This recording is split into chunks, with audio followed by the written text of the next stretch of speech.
नमस्कार दर्शक बंधु जीवनचर्या चैनल को समस्त को स्वागत। एबे चली ग्रीष्म ऋतु आउ ग्रीष्म ऋतु रे घरे कंचा आंबर आचार हेबा तो निहाती सी पुणी मो बों को हाथ तैयारी आचार कहला बेल को पाटे लाल आसीगलानी। तो आसतु आज देखा बों को हाथ तैयारी कंचा आंब आचार। मो जेजे बाड़ी बहुत आंब गछ लगे नाती नातुणी खाइबापी वर्षा पवन रे आंब झड़ी पड़ा से आंब को आनी ताकू काटी से लुण हलदी मिसई सुखेकी बो रखिंट। मसला आचार आम मसला प्रस्तुत करवा। प्रथमे आम सोरिष को भल भाव में भाजी नवा ताकू गोटे बड़ जगार काढ़ी नवा। तापर जीरा को भी भाजी नवा। जीरा को भी अलग अलग कर सब मसला को आम भाजवा। तो सोरिष को आम अलग जगार रखीचु। एबे जीरा को भाजी अलग रखिबो एवं कंचा लंका को भाजिकी अलग जगार रखिबो। ता सहित मेथी आउ कला जीरा को भाजी नवा। भाजिकी एसबू को भल भाव में ग्राइंडिंग करनवा। ग्राइंडिंग कर सारा पर ताकू पात्र काढ़ी नवा। काढ़ी सारी आम तापर तेल गरम करवा। गोटे कढ़ई रे सोरिष तेल गरम करवा।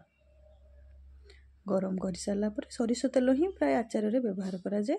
सब तेल रे किछि चीनी मिसेइबा ताकू भल भाव में गोलई नवा।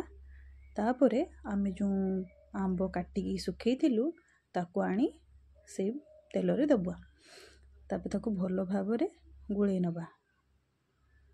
भल भाव में गोलई नेला पर से टिके नरम हो जिवो। बे टिके सुखिला देखा जाउची किंतु तेल रे पड़िला पर से टिके नरम हो जिवो। आ ताकू भल भाव में गोलई नवा। गोलई नेला पर एबे आमे मसला प्रस्तुति करिबा।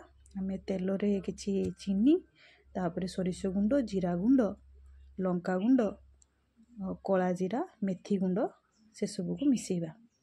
मिसई सारा पर एबे ताकू गोली नवा। जो आचार आमे तेल रे पकेकी रखिथिलु गोली देथिलु तेल चीनी सह ताकू एबे गोटे पात्र को काढ़ी नहीं बड़ पात्र को से जो मसला आमे कड़ारे प्रस्तुत कलु से मसला को आनी आचार सांगे भल भाव में गोली नबो। भल भाव ताकू ऊपर तल करी गोले देले मसलाटा भल भाव में सब आचार सहित मिसीज। तापर मिसी गला पर ताकू आमे गोटे छोट छोट जार रे प्रस्तुत कर भर्ती करी रखि परिबा। बहुत दिन पर्यंत काच जार रखिले से बहुत दिन पर्यंत रही थाए। आपण माने भी यही आचार कंचा आंब रे तैयारी आचार को ए ग्रीष्म समय रे प्रस्तुत करंतु। एवं आचारटी रुटी मुढ़ी सब खाइबापी भल लगे और बहुत टेस्टी लगे। आपण माने भी यही समय रे कंचा आंबर आचारटी को प्रस्तुत करंतु।